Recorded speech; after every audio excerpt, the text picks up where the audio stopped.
بسم اللہ الرحمن الرحیم۔ السلام علیکم۔ ذوالحج کا مہینہ چل رہا تھا۔ حج کے یہ آخری دن سلطان بہت کم لوگوں سے ملاقات کرتے تھے۔ وہ اس دوران اللہ تعالیٰ کی عبادت میں مصروف رہتے یا پھر آنے والے سال کی تیاریاں کرتے۔ سلطان اپنا زیادہ وقت حجرے میں گزارتے تھے یا پھر وہ اپنی خوابگاہ میں پائے جاتے۔ اس دوران ان کی رعایا بھی ان کو تنگ نہیں کرتی تھی، کیونکہ وہ سب جانتے تھے کہ سلطان اس دوران کسی سے بھی زیادہ ملنا جلنا پسند نہیں کرتے۔ ذوالحج کے یہ دن جس میں حج ادا کیا جاتا تھا، سلطان اس دوران مکمل طور پر دربار لگانا تک بند کر دیتے۔ لیکن اس بار معاملات کچھ اس طرح سے بگڑے ہوئے تھے کہ سلطان چاہ کر بھی دربار لگانا نہیں چھوڑ رہے تھے۔ وہ تھوڑی دیر ہی صحیح لیکن دربار لگا کر ضرور بیٹھتے تھے تاکہ ان کی رعایا کسی مشکل میں نہ آ جائے۔ دربار نہ لگا کر ان کا ارادہ ہرگز رعایا کو نظر انداز کرنے کا نہیں تھا، لیکن سال میں وہ یہ دن اللہ تعالیٰ کی عبادت میں ہی گزارنا چاہتے تھے۔ وہ حج تو ادا نہیں کر پاتے تھے، کیونکہ اگر وہ حج ادا کرنے کے لیے جاتے تو پیچھے موجود ان کی سلطنت کو کوئی بھی اجاڑ سکتا تھا، اور وہ ایسا ہرگز نہیں چاہتے تھے۔ وہ کسی بھی قیمت پر اپنی رعایا کو مصیبت میں ڈال نہیں سکتے تھے۔ آج بھی ان کا ارادہ دربار کا اختتام جلد ہی کرنے کا تھا۔ ابھی وہ اپنی نشست سے اٹھ کر اپنی مخصوص کمرے کی طرف روانہ ہوتے، اس سے پہلے دربار میں دو عورتیں ایک بکرے کے ہمراہ لڑتی جھگڑتی داخل ہوئیں۔ سلطان سمیت وہ تمام درباری اور مشیروں کی توجہ اپنی جانب مبذول کروا چکی تھی۔ سلطان کے لیے یہ عمل ہمیشہ ہی ناپسندیدہ رہتا تھا جب عورتیں آپس میں لڑائی جھگڑا کرتی تھیں۔ سلطان کا کہنا تھا کہ یہ تو بنت ہوا ہے، ایک دوسرے کے ساتھی، ان پر یہ سب زیب نہیں دیتا کہ وہ اپنی جیسی دوسری عورتوں سے لڑائی کریں۔ لیکن سلطان نے کبھی بھی کسی پر بھی زور زبردستی نہیں کی تھی۔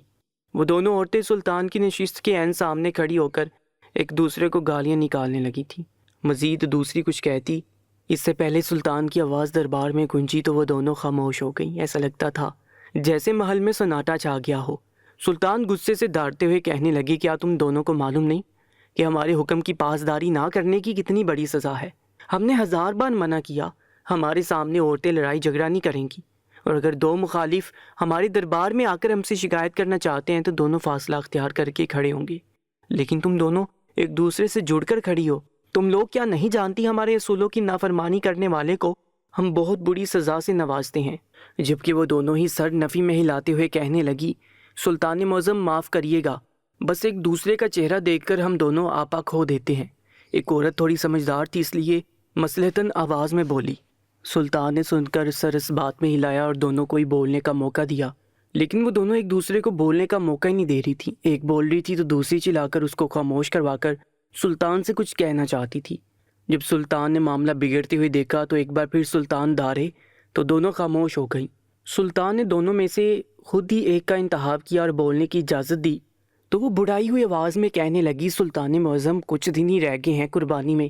میرے شوہر نے میرے لیے ایک بکرا لایا، وہ میرے نام پر قربان کرنا چاہتے تھے، لیکن یہ پاگل عورت فضول میں مجھ پر الزام لگا رہی ہے کہ یہ بکرا میں نے اس کا چوری کیا ہے، جبکہ باخدا میرے شوہر یہ میرے لیے خرید کر لائے ہیں۔ وہ عورت سلطان کی طرف دیکھتے ہوئے بولی تو سلطان نے اب ایک نظر اس دوسری عورت کی طرف دیکھا، وہ بھی ایسی سلطان کو بتانے کے لیے مچل رہی تھی۔ سلطان نے آنکھ کے اشارے سے اسے بولنے کے لیے حکم دیا تو وہ بھی یہی کہنے لگی کہ یہ بکرا اس کا ہے، یہ اس کے شوہر نے خرید کر دیا ہے، وہ فضول میں الزام کیوں لگائے گی، یہ عورت ہے ہی چور۔ جبکہ لڑائی کو بڑھتا دیکھ سلطان ایک بار پھر پریشان ہو گئے۔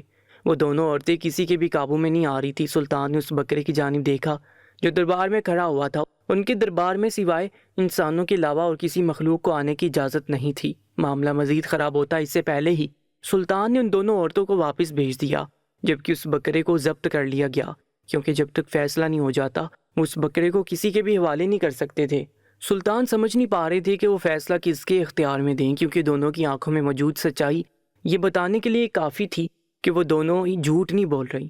انہیں کسی بھی طرح حقیقت سے پردہ اٹھانا ہی تھا کہ آخر راز کیا ہے ان دونوں کی سچائی کا، کیونکہ نہ وہ دونوں اپنے منہ سے کچھ بتا رہی تھیں اور نہ ایک دوسرے کو بولنے کا موقع دے رہی تھیں۔ ایک پل کو سلطان کے دل میں یہ خیال آیا کیوں نہ ایک ایک کر کے ان کو دربار میں بلا کر ان کا معاملہ پوچھا جائے، لیکن ان میں بھی ناانصافی ہو سکتی تھی، اس لیے وہ خاموش رہے۔ تھوڑی دیر وہ اپنی نشست پر ہی براجمان رہے اور اس کے بعد وہ اٹھ کر اپنے مخصوص کمرے کی طرف چل دیے۔ دوپہر کا وقت ہو چکا تھا۔ انہوں نے سب سے پہلے ظہر کی نماز ادا کی اور اس کے بعد قرآن پاک کی تلاوت کرنے لگے۔ وہ حج ادا کرنے کے لیے مکہ مکرمہ جانا چاہتے تھے، لیکن اچانک ہی ایک جنگ کا اعلان عیسائی ملک کی طرف سے ہو گیا تھا، جس کی وجہ سے سلطان مجبوراً ٹھہر گئے، کیونکہ اگر ان کے پیچھے سے وہ لوگ حملہ آور ہو جاتے تو ان کی رعایا کے لیے یہ بات کافی خطرناک ثابت ہو سکتی تھی۔ جبکہ عیسائیوں نے بزدلی کا مظاہرہ کیا تھا اور سلطان کے ٹھہر جانے کے بعد وہ لوگ حملہ آور نہیں ہوئے تھے۔ سلطان کو اس چیز کا بے حد افسوس تھا، نہ ان کا حج ادا ہو پایا تھا اور نہ ہی جنگ ہوئی تھی، لیکن انہوں نے خدا کا شکر ادا کیا تھا کہ شاید اسی میں بھلائی تھی۔ وہ کبھی بھی ناشکری نہیں کرتے تھے، بلکہ ہمیشہ خوش دلی سے ہر معاملے کو قبول کر لیتے تھے۔ تھوڑی دیر قرآن پاک کی تلاوت کے بعد وہ اپنے مخصوص کمرے میں جا کر لباس تبدیل کر چکے تھے۔ ان کا ارادہ اب گشت پر جانے کا تھا۔ دوپہر کی اس تپتی گرمی میں وہ بازار کے گشت کے لیے نکل چکے تھے۔ ایسے میں جو بادشاہ حکمران اپنے بڑے گھروں کے نرم ملائم بستر پر آرام فرماتے تھے، ایسے وقت میں وہ عظیم بادشاہ لوگوں کے حال جانتے تھے۔ وہ خود کو بالکل بھی برتر نہیں سمجھتے تھے، بلکہ عام لوگوں کی طرح ہی اپنا تعارف سب سے کرواتے تھے۔ یہ بات ان کی رعایا کے ایک ایک فرد کو معلوم تھی کہ سلطان کس حد تک نرم دل کے مالک ہیں۔ وہ اپنے شہر کے بازار میں آ چکے تھے۔ ان کا ارادہ آج سبزی کی ریڑھی والوں کو دیکھنے کا تھا، کیونکہ کچھ روز سے انہیں ایک خبر معلوم ہو رہی تھی کہ یہاں پر کچھ لوگ بیس بدل کر گھس آئے ہیں جو ریڑھی والے کے روپ میں بہروپیاں ہیں۔ وہ عیسائی دھرم سے تعلق رکھتے ہیں اور مسلمانوں کی حق حلال کی کمائی پر قبضہ جما رہے ہیں۔ سلطان نے نہ کبھی ایسا ہونے دیا تھا اور نہ وہ آج ہونے دینا چاہتے تھے۔ ان لوگوں نے نہ صرف ریڑھی والوں کی جگہوں پر قبضہ کیا تھا، بلکہ وہ آنے والی رعایا سے بھی اجرت سامان کی زیادہ لے رہے تھے۔ ایک دو بار یہ بات وزیر نے بھی ان کے گوش گزاری تھی، لیکن انہوں نے اتنا دھیان نہیں دیا۔ لیکن کل رات جو بات انہوں نے 2 سپاہیوں کے ہمراہ ہوئی گفتگو میں سنی تھی، ان کو یہاں لانے پر مجبور کر چکی تھی۔ وہ ایک ایک ریڑھی والے کو بغور دیکھ رہے تھے۔ ان کے لباس سے یہ بات ہرگز معلوم نہیں ہو رہی تھی کہ وہ سلطنت کے بادشاہ ہیں، بلکہ وہ ایک عام مسافر کے لباس میں موجود تھے اور لوگوں کو گہری نگاہوں سے دیکھتے جا رہے تھے۔ اچانک ہی ان کی نگاہ زمین پر بیٹھے ایک چھوٹے سے بچے پر پڑی۔ بچہ دکھنے میں بلا کا حسین تھا۔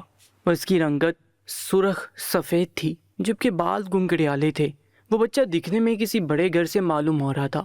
ان کے قدم اس بچے کی جانب اٹھے تھے۔ وہ نہیں جانتے تھے کہ وہ بچہ یہاں پر کیا کر رہا ہے۔ وہ بچہ محض 10 سال کا تھا، لیکن سلطان کو قریب جا کر یہ بات معلوم ہوئی کہ وہ بچہ مچھلیاں فروخت کر رہا تھا۔ اتنی چھوٹی عمر میں اس بچے کو ایسی جگہ پر موجود دیکھ ان کا دل دکھا تھا۔ ایسی عمر میں تو بچے درس گاہوں یا پھر گلی کوچے میں کھیلتے ہوئے گزارتے تھے، اور اس بچے کو اتنی سی عمر میں کام کرتے دیکھ انہیں تکلیف ہوئی۔ وہ اس بچے کے قریب بیٹھ گئے تو وہ کافی ماہرانہ انداز میں مچھلیوں کی خصوصیات سلطان کو بتانے لگا۔ سلطان نے ایک نظر اس بچے کو دیکھا اور کہنے لگے، پڑھنے نہیں جاتے؟ وہ بچہ یکدم ہی چونک گیا اور سلطان کی طرف دیکھتے ہوئے سر نفی میں ہلاتے ہوئے کہنے لگا، صاحب، یہ جو آگ کی بو ہوتی ہے نا، یہ انسان کو کچھ بھی کرنے کے لیے آمادہ کر سکتی ہے۔ پھر پڑھائی تو بہت ہی معمولی چیز ہے، اس کو چھوڑنے میں کیا حرج ہے؟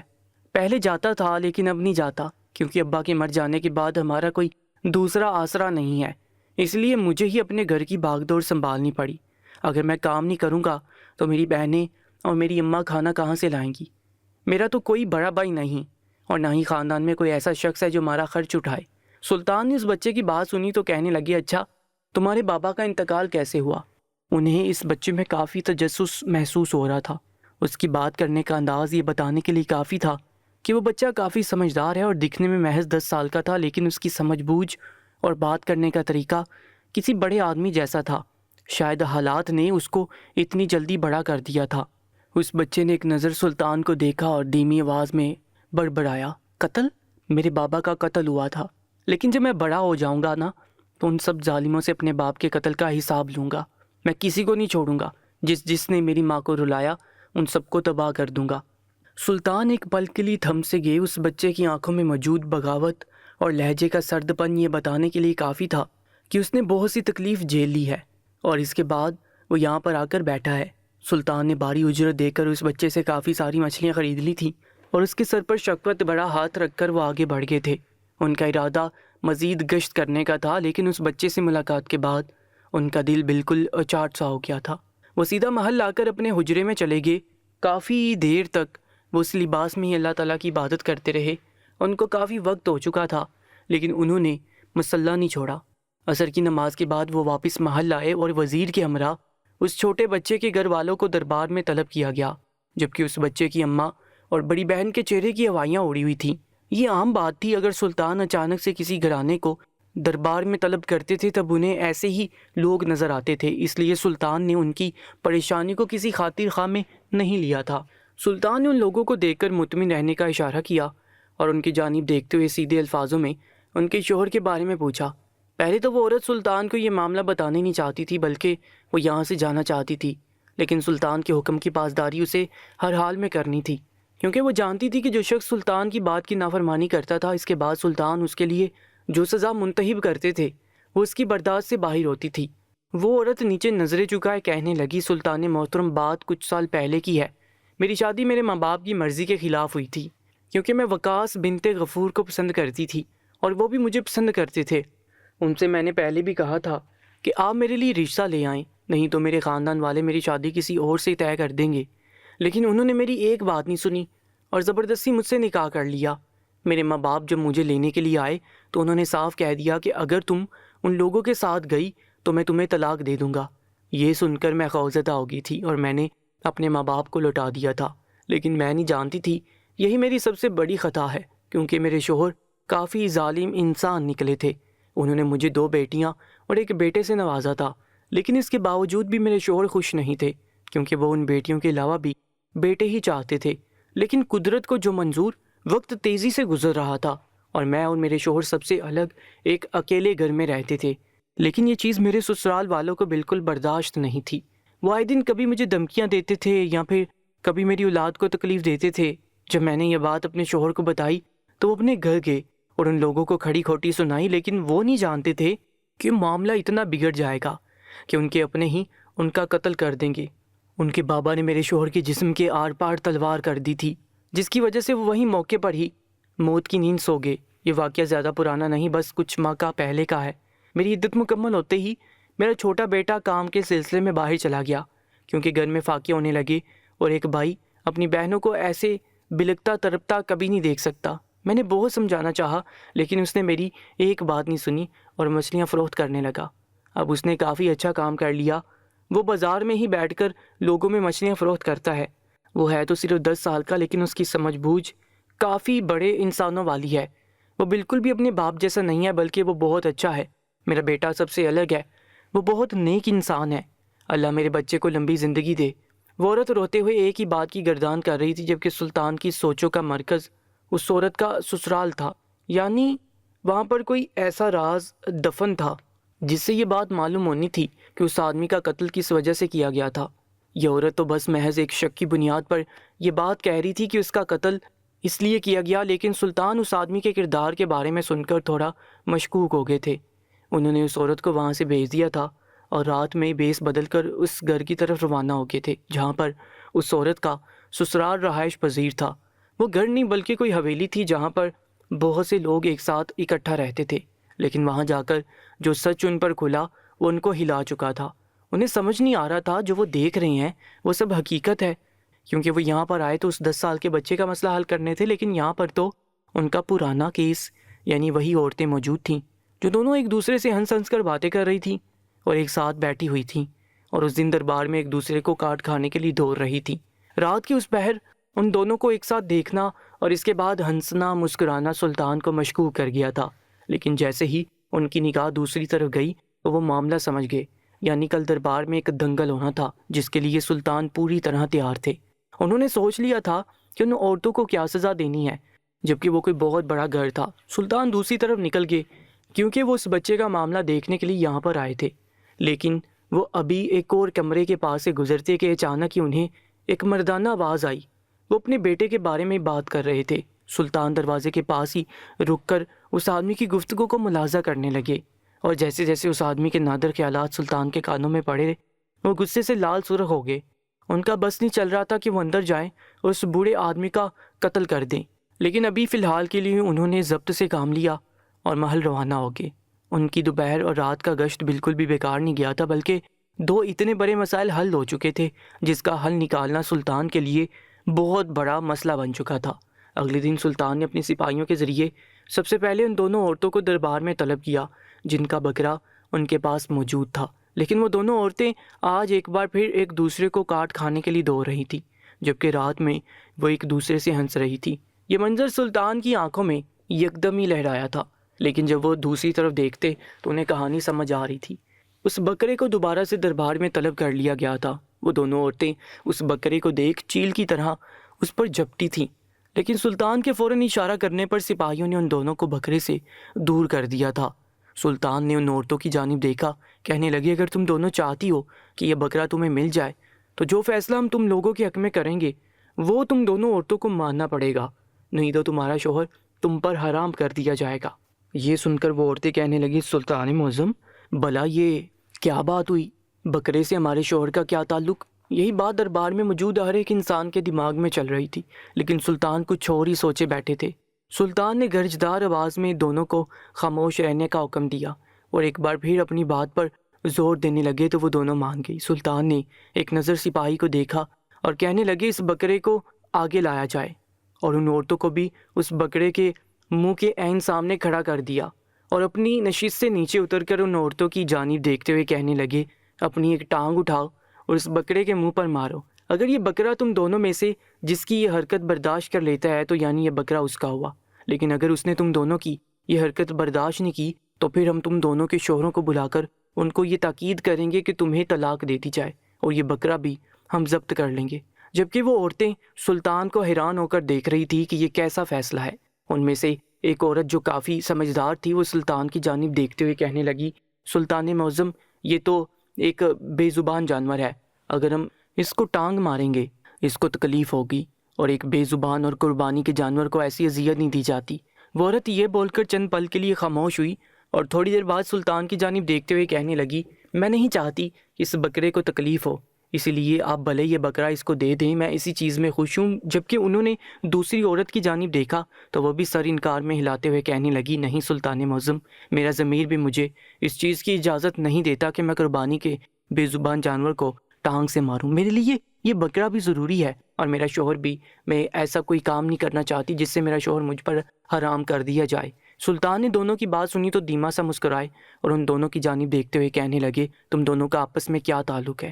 تم دونوں کی آواز بے وقت نکلی تھی کہ ہم ایک دوسرے کی سوتن ہے۔ سلطان اس رات یہ دیکھتے ہی پہچان گئے تھے جب دوسری طرف ایک آدمی سو رہا تھا اور وہ دونوں عورتیں حق سے اس کمرے میں بیٹھی ہوئی تھی، جو یہ بات بتانے کے لیے کافی تھی کہ یہ دونوں عورتیں اس کی بیوی ہیں۔ سلطان نے ان دونوں کے شوہر کو بلایا تو وہ منمناتے ہوئے کہنے لگا میرے پاس اتنے پیسے نہیں تھے کہ میں 2 بکرے لیتا، اس لیے میں ایک لے آیا تھا اور ان دونوں کو آپس میں ہی جھگڑا دیا تھا کہ جو جیت گیا یہ بکرا اس کا ہوگا، لیکن میں نہیں جانتا تھا کہ یہ معاملہ اتنا سنگین ہو جائے گا اور یہ بکرا لے کر آپ کے پاس پہنچ جائیں گی۔ اس نے سلطان اور ان دونوں عورتوں سے معافی مانگی اور اپنی بیویوں سمیت وہاں سے لوٹ گیا۔ جبکہ تھوڑی دیر بعد ہی سلطان نے اس خاندان کو طلب کر لیا جو اس بچے کے گناہ گار تھے۔ اس خاندان کے اندر وہ دونوں عورتیں اور ان کا شوہر بھی شامل تھا جو بھی تھوڑی دیر پہلے ہی دربار سے لوٹے تھے۔ سب ایک دوسرے کو حیران ہو کر دیکھ رہے تھے کہ سلطان نے ان کو یہاں پر کیوں طلب کیا ہے۔ سلطان نے اس گھر کے سربراہ وقاص بنت غفور کے ابا کو مخاطب کیا اور کہنے لگے آپ کو شرم نہیں آئی؟ آپ نے اپنے خون کا قتل کر دیا، وہ بھی محض اس بات پر کہ وہ اپنے خاندان کے ساتھ کھڑا ہونا چاہتا تھا، ان کے حق میں بول رہا تھا۔ جبکہ وہ آدمی سر انکار میں ہلاتے ہوئے کہنے لگا نہیں میں نے تو ایسا کچھ نہیں کیا، ہاں میرا بیٹا مر گیا ہے لیکن اس کو مارنے والا میں ہرگز نہیں ہوں۔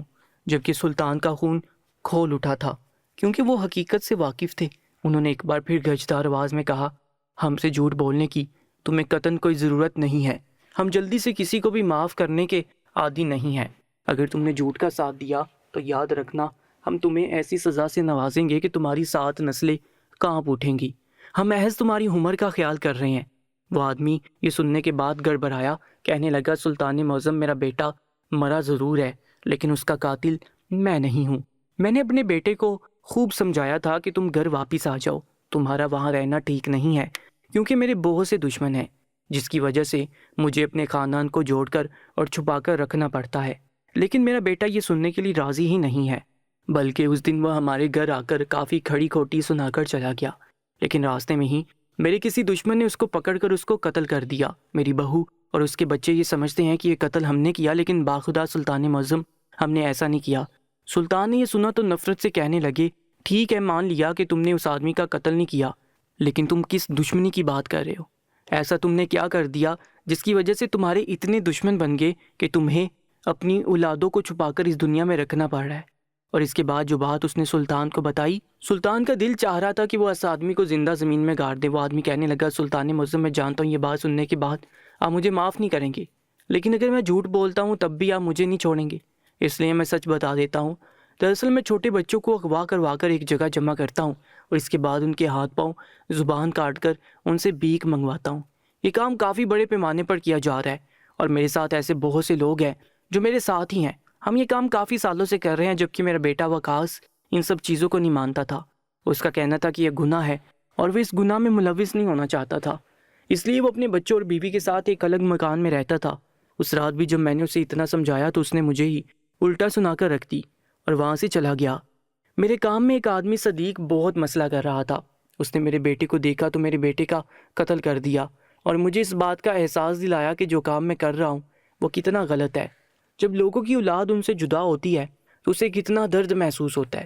اپنے بیٹے کے انتقال کے بعد میں نے دل ہی دل میں تہیہ کر لیا تھا کہ میں ایسا کام نہیں کروں گا، اور جتنے بھی بچے میں نے اپاہج کیے ہیں ان سب کا علاج کروا کر ان کے ماں باپ کو واپس لوٹا دوں گا۔ لیکن سلطان معظم یہ خیال چند دن کا ہی تھا۔ اس کے بعد میں ایک بار پھر بہک گیا۔ پیسوں کے لالچ نے مجھے ایک بار پھر یہ کام کرنے پر آمادہ کر دیا اور میں برے لوگوں کے ساتھ مل کر یہ کام کرنے لگا۔ لیکن کہتے ہیں نا، برائی کا خاتمہ جلدی ہو جاتا ہے۔ کل رات کو ہی مجھے معلوم ہوا تھا کہ میرے 2 ساتھیوں کو کسی نے بے دردی سے قتل کر دیا، لیکن ابھی تک وہ آدمی پکڑا نہیں گیا۔ سلطان یہ سب خاموشی سے سن رہے تھے، جبکہ اس آدمی کا پورا خاندان اس کو نفرت بڑی نگاہوں سے دیکھ رہا تھا۔ سلطان نے اس آدمی کو مخاطب کیا تو وہ سلطان کی طرف دیکھتے ہوئے کہنے لگا، سلطان معظم، ان کی وجہ سے ہم نے اپنا بھائی کھو دیا، ان کو چھوڑیے گا نہیں۔ سارا سال یہ ہمیں اتنے گنونے کام کی کمائی کھلاتے رہے اور ہمیں کہتے تھے کہ میں تاجر ہوں اور محنت مزدوری کرتا ہوں، لیکن ہم نہیں جانتے تھے کہ یہ کون سا تاجر ہے اور کیسا کام کرتے ہیں۔ جبکہ سلطان کو اس آدمی کا پتہ کرنا تھا جو ان جیسے لوگوں کا خاتمہ کر رہا تھا۔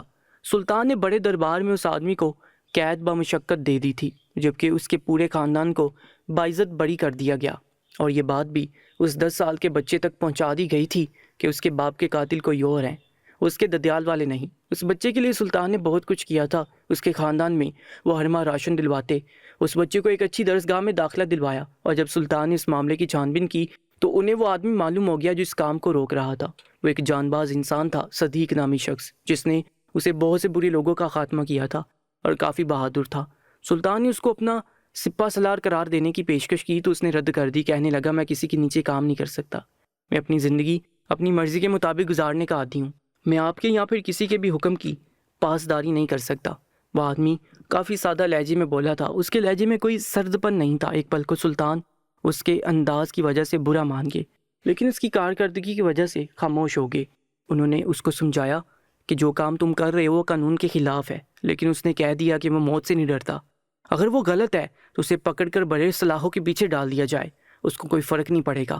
اس نے ہاتھ آگے کر ہتھکڑی لگانے کا حکم دیا، لیکن سلطان نے منع کر دیا اور اس کے کندھے پر ہاتھ رکھ کر کہنے لگے، ہمیں تم جیسے جان باز سپاہیوں کی ضرورت ہے، اگر کبھی تمہارے دل میں یہ خیال آیا تو ہماری فوج کا حصہ بننے کے لیے آ جانا، ہم تمہیں اپنا سپہ سالار بنائیں گے۔ جبکہ اس آدمی نے دھیمے سے سر انکار میں ہلا دیا اور وہاں سے لوٹ گیا تھا۔